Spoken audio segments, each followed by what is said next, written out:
I endured the human warfront, and it was worse than hell, the first sound I heard. When I landed on Earth's forward staging, ground was laughter, not nervous.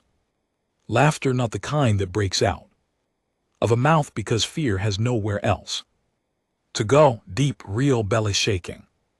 Laughter coming from a cluster of young humans sitting on top of a supply crate. 40 m from my landing pad, one of them was holding something small and orange and eating it with great enthusiasm. Another was telling a story with his hands moving in wide circles, and the others were losing themselves completely. At whatever he was saying, I stood there with my documentation case in one hand and my union credentials in the other, and I watched them for a moment longer than was professionally appropriate. My name is Vorthus. I serve the Galactic Union's War Documentation Corps, a body that has been recording, analyzing, and classifying armed conflict across the known galaxy for 4,000 years. I have personally covered 19 wars. I have documented the fall of the Cirith Empire, the Kaith first purge of the lowland colonies, the silent siege of Marith Prime. I have stood in the aftermath of things that would collapse lesser minds, and I have written clean, precise reports about all of it. I was sent to observe humanity's defensive campaign against the Kaith Dominion because the Union's Senior Council wanted an impartial record. The Kaith had pressed a full assault into human-controlled space 7 weeks earlier, and the campaign had not gone the way anyone predicted. Not the Kaith, who had never encountered a species that refused to yield forward territory even when the tactical math clearly said to yield it. Not the Union, whose initial projections had humanity collapsing within 3 weeks. And not me, who had reviewed every scrap of available intelligence before departure and filed a quiet preliminary opinion that the humans were being somewhat brave but ultimately unwise. I arrived at staging base Iridium on the northern edge of the Vasquez system with a full expectation that I would be documenting the final organized phase of a species' military defeat. I expected to see a tired army. I expected to see commanders who had accepted the inevitable and were simply managing retreat. I expected the particular kind of exhausted silence that settles over a fighting force that has been pushed past its reasonable limits. I did not expect the laughter. The human who met me at the pad was a corporal named De Jong. He was not especially tall, not especially broad, and he was carrying a rifle in a way that suggested it was simply part of his body at this point. Like an arm or a shoulder, he looked at my documentation case, then at me, then back at the case, and he said, "Long trip." I told him it was 14 hours by standard transit. He nodded like this was useful information and said, "There's food in the forward bay if you want it." Real food? Well, sort of real. Then he picked up one of my cases and started walking, and I had no choice but to follow. The base was not what I expected. I had visited military staging grounds across 11 species, and there was a particular feeling to them. Compressed, careful energy, everyone moving with purpose and economy, voices low, no excess motion. Iridium had that in places, but it also had corners of noise and warmth that I kept looking at. Too long, a group of humans arguing loudly about something called the best approach to a ridgeline while pointing at a hand-drawn map on a food container. 2 medics playing a game with small, flat cards while their gear charged on the rack beside them. Someone had hung Small colored lights around the entrance to the main communications bay, and I stopped and stared at them for 3 full seconds because I genuinely could not classify their tactical purpose. Day. Zhang noticed someone's birthday, he said without breaking stride. Corporal Nina Webb, she's 23 today. I noted this in my documentation log under the heading non-standard base decoration. Purpose unknown, possible morale. Function, Commander Yesenia Caldas received me in the operations center with the kind of efficiency I expected. From a senior officer, she was a compact woman with dark, attentive eyes and the voice of someone who had long since stopped wasting words. She shook my hand, which is a human greeting custom I was familiar with but still found somewhat startling in practice, and she told me without ceremony exactly what my access would and would not include. I asked her about current force composition. She handed me a physical document. I scanned it and then read it again because I thought I had misunderstood. These are not professional soldiers, I said. Some are, she replied. The rest are people who signed up when the Keth pushed into the colonies. We've got a former agricultural technician running second squad, a secondary school teacher on comms, and our best forward observer is 19 years old and was studying music. Before all this started, I looked at the document a 3rd time. I said carefully, Commander, the Keth Dominion fields warriors bred and trained from early growth stages for the single purpose of organized assault. Their junior units have more combined combat hours than most species' senior forces.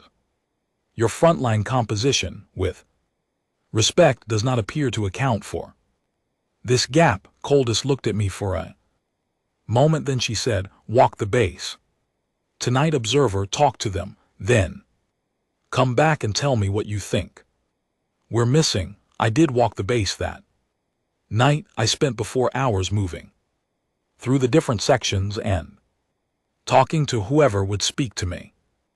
I talked to the agricultural technician, whose name was Owen, and who explained defensive grid positioning to me with the same calm clarity he probably used to explain crop irrigation. I talked to a young woman named Petra, who told me she had not spoken to her family in 6 weeks and that she thought about them every day, and that thinking about them was what kept her form getting slow.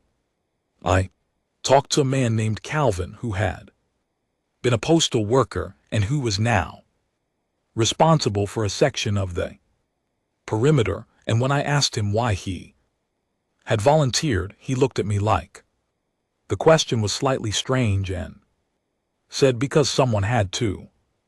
I returned to my assigned quarters and sat for a long time without writing anything. The Keth assault report came in at 400 hours, not a probe, a full advanced armored columns on 2 flanks. Aerial suppression units confirmed. Estimated contact in 3 hours. I reached immediately for my evacuation protocol. Documentation, the standard procedure maintained in every field assignment. The forms that would classify me as a non-combatant observer and ensure my extraction before frontline contact. De Jong appeared in my doorway.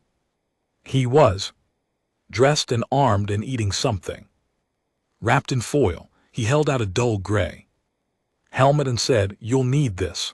I took the helmet. I do not know entirely why. Perhaps it was the way he said it, without any particular drama, like offering someone an umbrella because rain was coming. I put it on my head and followed him, and I told myself it was because proper documentation required proximity to events. I told myself that for the next 18 hours I told myself that right up until the moment the first Keth column emerged from the tree line in perfect terrifying formation, and the human soldiers around me did not run, did not freeze, did not break into the controlled retreat the tactical model said they should execute. They dug in, and then things began that I did not have any framework to understand.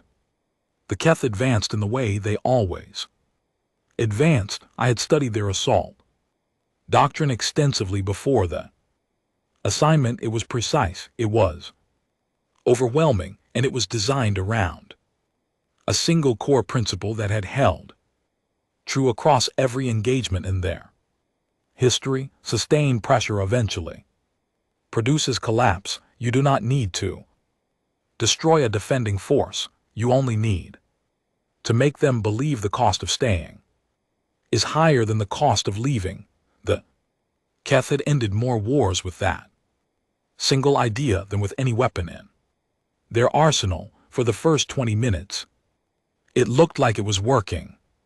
The Keth suppression units laid down covering fire across the forward edge of the human position with the kind of coordination that almost looked like machinery. Every burst calculated, every advance measured, the whole thing moving like water finding the lowest point.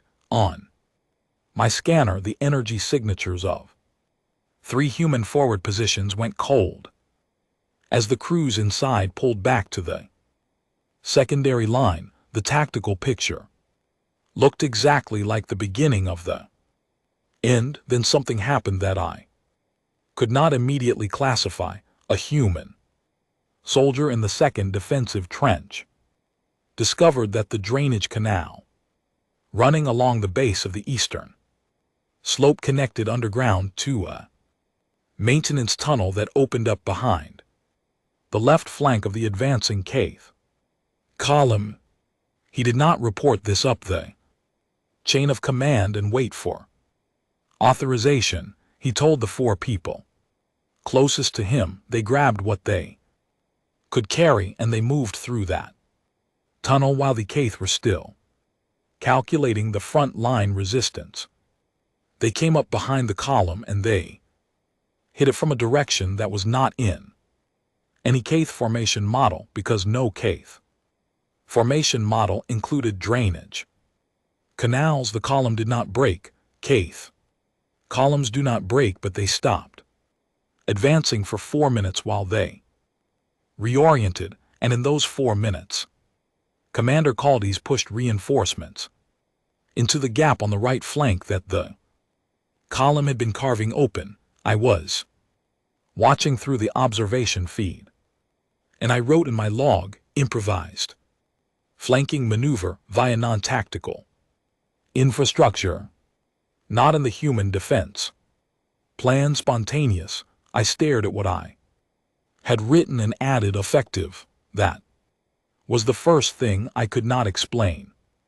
There were many more. The supply drone situation was the second. One of the human aerial resupply drones had taken a hit on its navigation system and was circling in a useless loop over the main compound, broadcasting a steady key signal that the Keth targeting system was almost certainly tracking. The drone operator, a young man named Gareth who could not have been older than 20, pulled the drone out of its loop, jammed it to full speed, and flew it directly at the Keth forward command position, not as a weapon, as a distraction. He broadcast the drone's original supply run frequency on an open channel as it went, and 3 Keth targeting units redirected toward it for 68 seconds, believing it was an incoming tactical asset. 68 seconds. Keth used every one of them. I wrote in my log, repurposed malfunctioning equipment as a tactical decoy. 0 cost, high return. Filed under human improvisation pattern. Instance 2.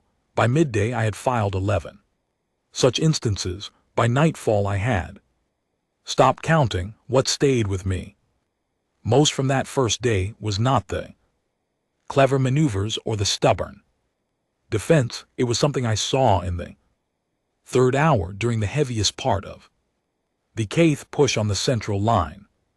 A soldier named Harper was positioned at a corner of the eastern trench when the Kaith suppression shifted and caught his position directly. His comms went out. The soldiers around him went down, not dead but pinned, unable to move. He was, by any reasonable tactical assessment, in a position from which there was no good outcome. The Kaith forward squad was 40 m away and closing. He had perhaps 30 seconds before they reached his corner. What happened next is the thing I have written and rewritten in my notes more times than any other single observation in 19 wars. He stood up. He did not retreat. He did not signal surrender. He stood up in the open, took a breath that I could see from the feed was not steady, and he charged forward, shouting at the top of his lungs with a sound that was not tactical or measured or calculated. Anyway, it was raw and human, and it filled the channel completely. The Kaith forward squad stopped, not for long. 2.3 seconds according to my recorders timestamp, but they stopped. Something in that sound, in that movement, in the absolute disregard for reasonable behavior paused the calculation that Kaith soldiers were always running, and in those 2.3 seconds, 3 other human soldiers who had been pinned were suddenly no longer pinned. The corner held. I wrote in my log, charging behavior observed under conditions of near certain negative outcome, tactical effect positive, mechanism unknown. Recommend further study. I sat looking at those words for a long time. The Keth are not afraid of soldiers. They have fought thousands of them across hundreds of species. They know soldiers. They understand soldiers.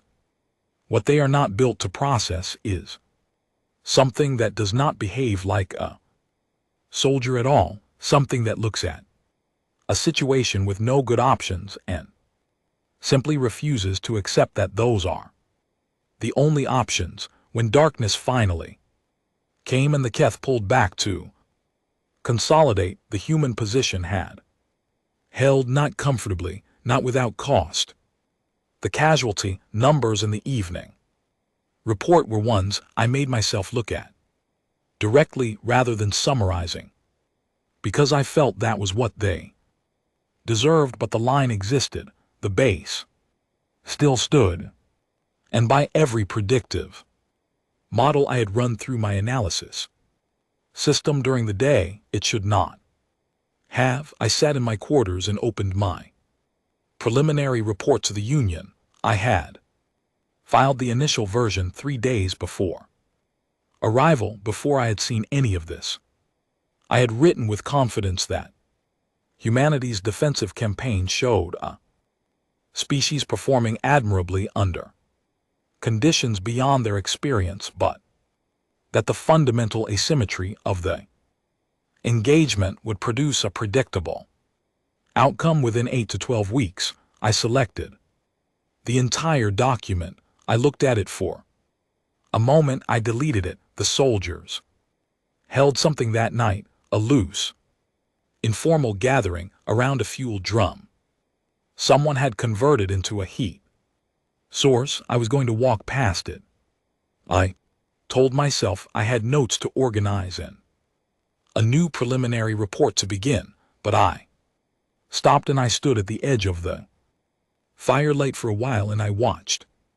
They talked about the people they had lost that day. They'd said their names out loud. One woman whose name I later learned was Fiona talked about a man called Derek who had been in her unit since the beginning, and she described a specific thing he used to do when he thought no one was watching. A small habit involving the way he folded, ration packaging, and the people around. Her laughed quietly at this memory, and she laughed too, even though her eyes were wet. Then someone made a joke about the food and someone else made a worse joke in response, and the laughter that came was different from the first kind. Lighter and brighter, and it spread around the fuel drum like heat. Then they slept. I did not sleep. I sat in the dark outside my quarters, and I looked at the stars, and I opened a new document in my recorder, and I wrote, "Initial assessment requires significant correction. The following variables were not properly weighted in the original model." I stopped there. I did not know yet what to put in the list. I was not yet sure I had the right words for what I had seen, but I knew this much. Whatever framework I had brought with me to this war was not large enough to hold what was actually happening here. I would need a bigger one. 3 weeks into the campaign, I stopped thinking of what I was doing as documentation. Documentation implies distance. It implies a clean line between the observer and the observed. You watch, you record, you file, and you walk away with your notes and your instruments and your professional detachment intact. I had maintained that line in 19 wars. I believed it was the right way to do the job. I believed the line was important. 3 weeks into the human war front, the line was gone. I did not notice exactly when it disappeared. I know it was still there on the 4th day when I filed my second, revised preliminary report to the Union and used language like anomalous behavioral persistence and statistically improbable defensive cohesion to describe what I was watching. Clinical words, safe words, words that kept the thing at arm's length. By the end of the 2nd week, I was using different words in my private log, words like remarkable, words like I do not understand this, and I am not sure I am supposed to. By the 3rd week, I had stopped writing 2 separate logs. There was only the one, and it contained both the data and the feeling, because I had lost the ability to sort them into different columns. The collapsed industrial sector of what had once been the urban center of Vasquez City was where things changed most deeply for me. The Keth had pushed hard from the north and taken the upper half of the grid. The human forces held the lower half. The old factory district, a maze of thick walls and deep basements and access tunnels that the humans used with a familiarity that the Keth could not match. Every surface in that district had a human name on it, not military designations, actual names. Harper's Corner, where Harper had made his famous stand in the 1st week. Nina's Alley, named for the corporal whose birthday lights I had seen on my first night. The humans had named every part of the world they were defending, and in doing so, they had made it personal in a way that I found difficult quantify. I began to conduct interviews during the quiet periods, unofficial ones not formatted for the Union report. I simply sat down near people and asked questions and wrote what they told me.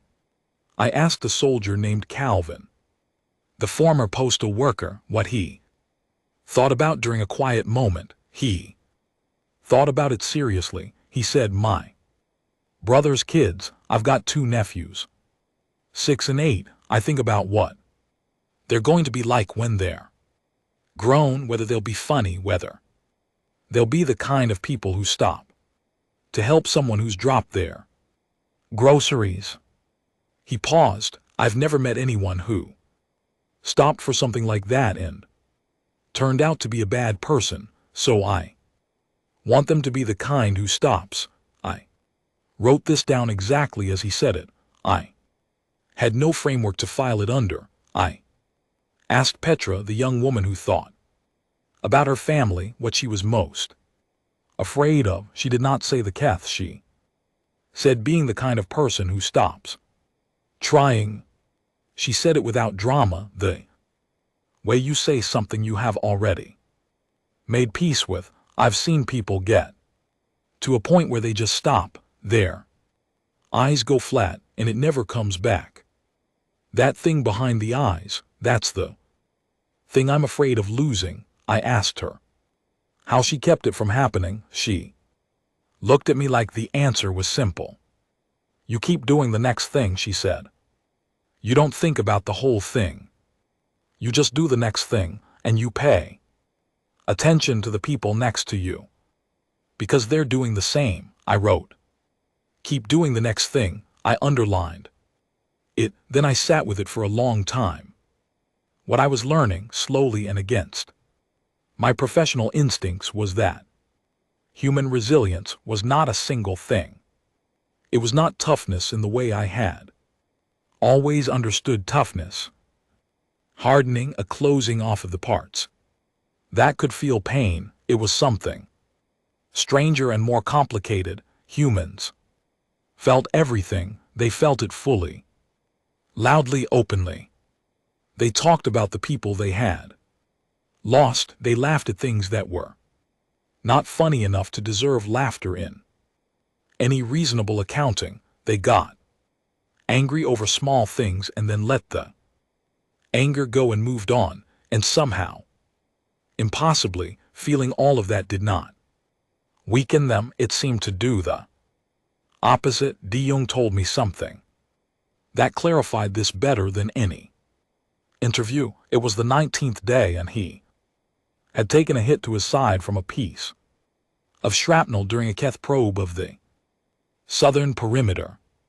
It was a real wound, deep enough that any species in the Union's medical database would have classified it as requiring evacuation and recovery. The medic, a sharp-eyed woman named Lena, cleaned it and sealed it and told him to rest. He rested for 4 hours, then he got up, ate something, and walked back to his post. I followed him. I said, Corporal, you were told to rest. He looked at me with calm, tired eyes, not stubborn eyes, not aggressive eyes. Calm, he said. They need a warm body on that corner. I'm a warm body.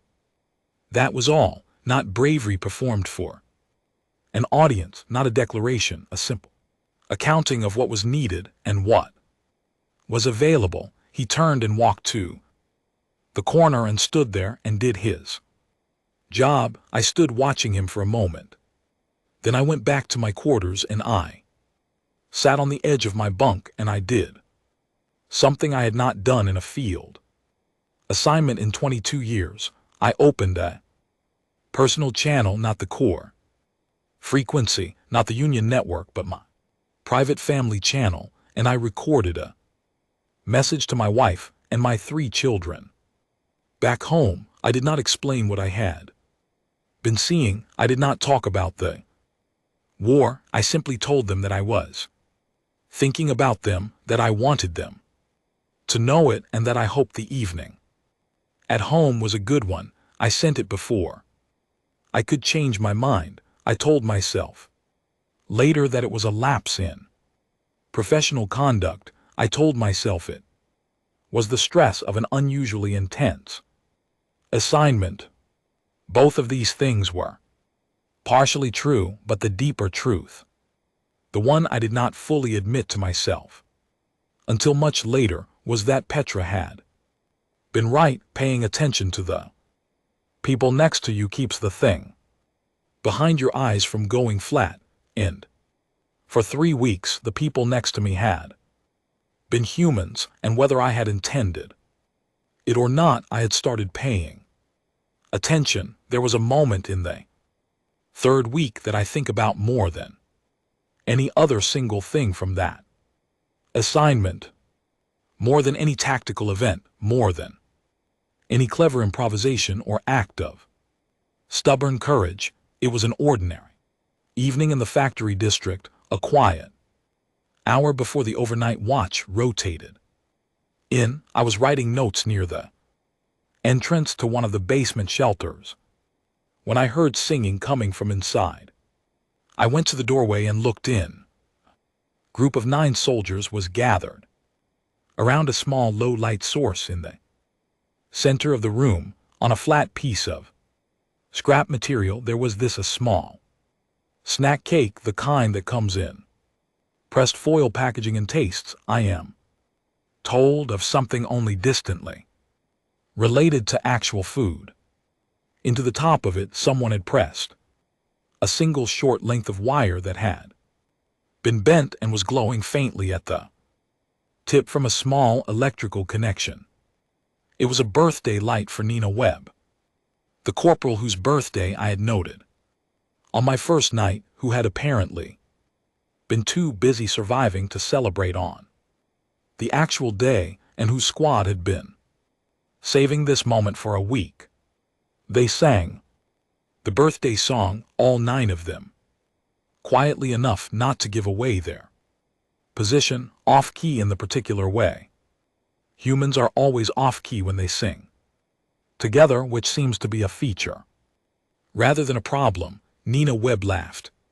When they finished, she laughed with her whole face in the way humans do when something goes directly to the part of them that is still capable of being surprised by kindness. She covered her face with her hands and shook her head and said, "You absolute idiots," with so much warmth that the word meant the opposite of what it said. She blew out the glowing wire tip. They shared the snack cake in 9 pieces that were not remotely equal in size, and no one cared. And I stood in the doorway for a long moment after the singing had stopped and the light had gone back to practical levels and they had settled into the comfortable, easy quiet of people who know each other well enough. That silence between them does not need to be filled. I wrote nothing in my log. That night I could not find the right words. I still am not entirely sure I have them. What I know is this: I have stood in the aftermath of battles that decided the fate of species. I have documented events that changed the course of history. And standing in that doorway watching 9 tired, scraped together soldiers share an inadequate snack cake in a basement, while a war pressed down on the building above their heads, was, without question, the most extraordinary thing I had ever witnessed in my professional life.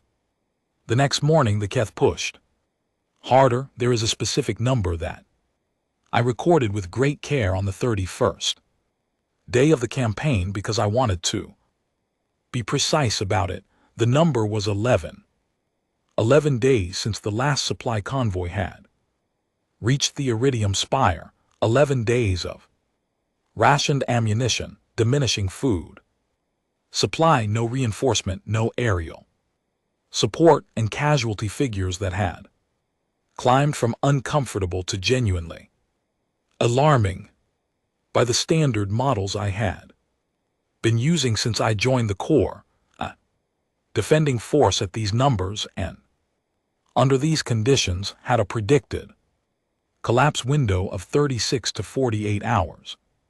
Commander Caldes received the final assessment from Union Command on the morning of day 11. I was present when the message came through. I watched her read it. The message said in the precise, neutral language that the Union used for situations like this that relief was not coming. It said that the forces being gathered for a breakout attempt had been redirected. It said that Iridium Spire's holding action had succeeded in its primary purpose, which was buying time for the larger defense network, and that the commander should use her judgment regarding next steps.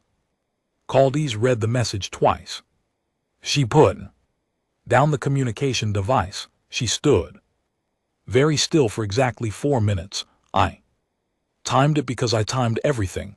In those 4 minutes she did not move. She was not composed. She did not look like a commander absorbing difficult information with professional calm. She looked like a person with the full weight of an impossible situation sitting on her chest. I watched it happen in real time. I watched her face, which is normally a controlled, deliberate thing, become briefly something else, something human in the way that word means its deepest thing. Then she stood up straight and walked back into the operations center. She did not call a meeting. She did not deliver a speech. She walked to each section of the building quietly, and she told each group of soldiers what the message had said, all of it. No softening. When Owen, the agricultural technician who ran second squad, asked her directly what the plan was, she said, "We hold what we have. That's the plan." And Owen nodded and said, "Right." Then and went back to his position. I watched this happen and I thought, this is not rational. This is not the behavior of organisms correctly processing a threat assessment. And then I thought, but it is working.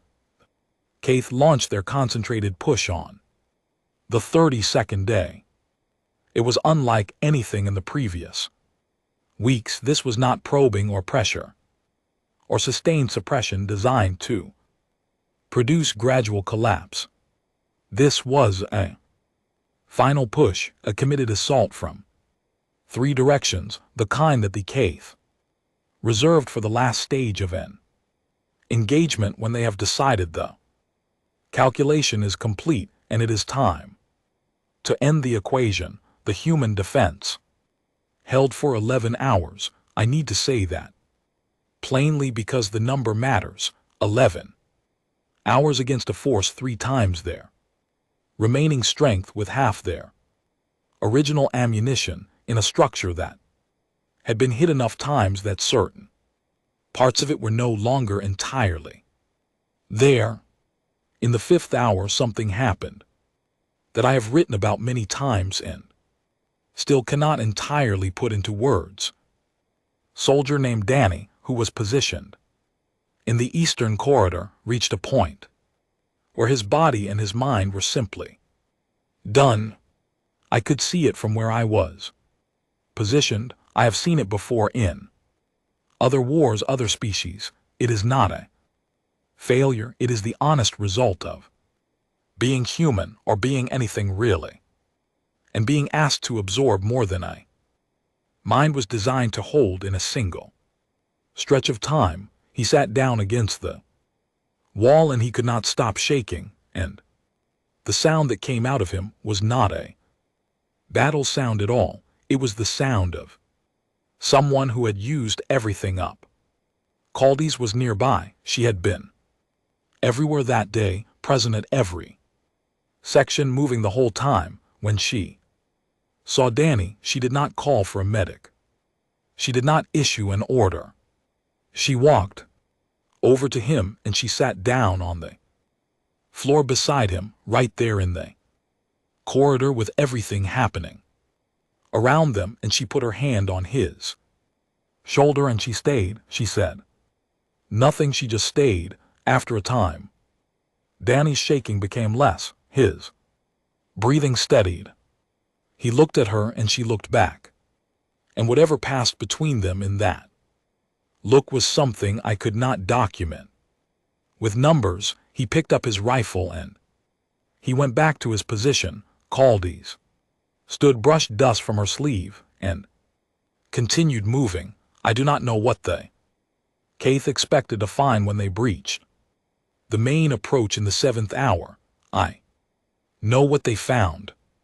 They found every remaining human soldier standing, not positioned advantageously, not safely, standing in the places they needed to be, doing what needed doing with whatever they had left the fighting in those hours was close and brutal, and I will not describe the details because this story does not need them. What it needs is the truth, which is that the humans took every blow the Kaith delivered and they stayed standing, and after 11 hours, when the Kaith formation commanders ran the numbers and arrived at their conclusion, the Kaith pulled back. They have never retreated from a position they considered strategically necessary.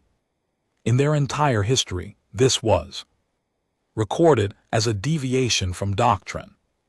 Their commanders would later file it under what translates roughly as irrational defender effect, a documented but rare phenomenon in which a defending force's behavior falls so far outside predicted parameters that the cost models cease to produce reliable output. What that means in plain language is that the humans confused the math. The Kaith could not calculate whether continuing would cost them more than winning was worth, because the humans were doing things the model said they would not do and continuing to do them past the point where the model said they would stop. So they left. The sound the humans made when the Kaith formation disengaged was one I had never heard before in 19 wars. It was not a victory shout. It was not triumphant. It was something older and rougher and more honest than that. It was the sound of people who had gone somewhere very dark and come back, and the sound they made was simply the confirmation that they were still there, still breathing, still present. Some of them sat down immediately and put their heads in their hands. Some of them held each other, the kind of holding that does not need any words to justify it. Fiona found a section of wall and leaned against it and closed her eyes. De Jong, who had been fighting for 11 hours on a body that should not have been fighting at all, sat down on an ammunition case and looked at the ceiling for a long time with an expression that I also describe as quiet. Lena, the medic, was already moving. I stood in the doorway of the operations center with my recorder in my hand, and I did not press record. I just watched. There would be time for documentation. There would be time for reports and assessments and the proper processing of what had occurred. There would be time for all of it. For right now, in this moment, I did not want to be the person observing. I just wanted to be present for it, to witness it the way Petra had said you witness the thing behind a person's eyes that tells you they are still there. They were all still there. I did not understand how. I had watched every hour of it, and I still did not fully understand how, but they were there in that battered, half-standing building at the edge of a war that should have ended them. And every single one of them was still there. I submitted my official report to the Galactic Union War Documentation Corps on the 42nd day after my extraction from the Vasquez system. It was 340 pages long, including appendices. I had never filed a report of that length before. My previous record was 212 pages for the fall of the Sarith Empire, which involved 6 species, 4 governments, and a weapon system that the Union had subsequently classified and removed from all public records. The Senior Council reviewed my preliminary summary within 48 hours and requested a full briefing. I traveled to Union headquarters on Murith Prime and stood in the hall where I had stood after previous assignments, in front of the same panel of senior observers who had received my previous reports, and I told them what I had seen. The first question from Council member Irath was Straightforward, what is your threat? Classification for humanity, I had. Prepared for this question, I had. Prepared for all of the questions, I said Tier 4. The room was quiet for a moment. Tier 4 is the highest designation in the Union classification system. Before this report, only 2 species in recorded history had ever received it. The Keth were one of them. Councilmember Arith said, on what basis? Their technology index is at best middling. Their numbers are not exceptional. Their tactical doctrine is improvised to the point of being barely systematic. I said, yes, that is correct on all 3 points. Then what justifies Tier 4? I opened my documentation case and I placed on the table in front of them a single sheet. Not a data file, not a summary, but a handwritten page, something I had written the night after the Iridium Spire siege ended, in a small room in the field base with the lights still on and the sounds of the base still moving. Outside the door, I said, the Keth classification system has a concept called an anthratic entity. It appears in very early Keth philosophical texts and was largely abandoned as a category because in 4,000 years of recorded conflict, the Corps has never encountered a qualifying case. The term translates loosely as that which refuses the logic of cost. Arith looked at the paper. You're saying humanity qualifies? I'm saying that on 11 separate documented occasions during this campaign, groups of human soldiers continued to function and fight past the point at which any cost-benefit analysis would have predicted cessation, not once, not as a statistical outlier, as a pattern, as I believe a fundamental feature of how they operate. All species show occasional examples of individuals pushing past rational limits, said another council member, a careful woman named Voss, who handled biological assessment, adrenaline responses, crisis behavior, survival instinct, overriding calculated withdrawal. Yes, I said, but that is not what this is. I picked up my own copy of the handwritten page. What I observed was not individuals exceeding their limits in isolation. It was a collective behavior. They exceeded their limits together, and they did it specifically because of each other, not despite their connections to one another, but because of them. Soldier who charged the Keth forward squad did it because he could not leave the people behind him exposed. The commander who sat on the floor next to a soldier who had gone dark was not managing a resource. She was refusing to let someone go alone into a bad place. Every act of continuation I recorded had at its root the same mechanism. They would not stop because someone they cared about was still going. I paused. The room was very still. I've covered 19 wars, I said. I have documented species who fought for territory, for ideology, for genetic survival, for religion, just conviction, for resources, for pride.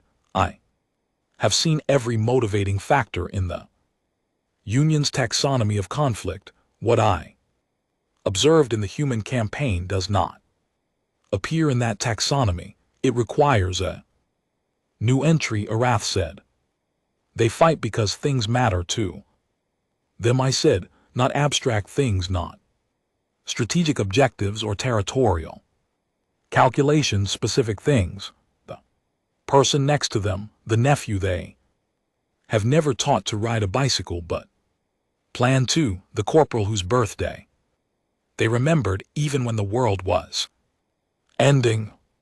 Those specific, small, irreplaceable things are what they will not walk away from, and because those Things are not subject to cost analysis. The cost analysis cannot predict them. The Caith's entire military doctrine rests on a model that assumes defenders will eventually decide the cost of continuing is too high with humans. That calculation fails because their primary motivation cannot be costed. The council sat with this for a while. Vass said, "You're describing an emotional mechanism, yes, and you believe in. Emotional mechanism is what earns them a Tier 4 designation. I believe in. Emotional mechanism is why they held a position for 11 days with no resupply at casualty rates that should have produced collapse against a force 3 times their strength and did not collapse.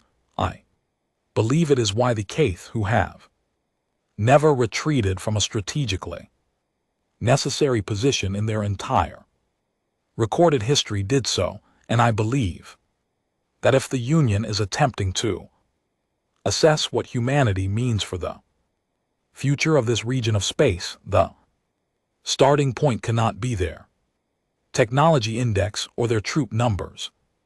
It has to be this." The formal session went on for another 4 hours. There were many more questions.